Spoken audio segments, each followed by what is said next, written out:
Setelah menyambangi Presiden Jokowi di Istana Negara, Prabowo Subianto juga mendatangi kediaman Ketua Harian Partai Gerindra Sufmi Dasko Ahmad, tepatnya pada Kamis 11 April 2024. Presiden terpilih 2024 itu tiba sekira pukul 13.45.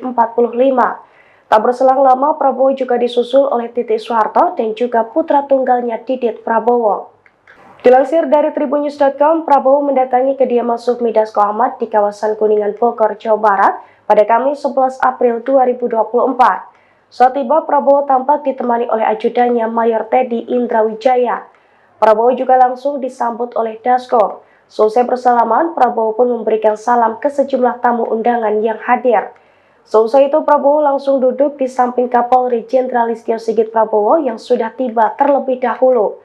Di lokasi tersebut terlihat pula musisi sekaligus politikus Gerindra Ahmad Dhani.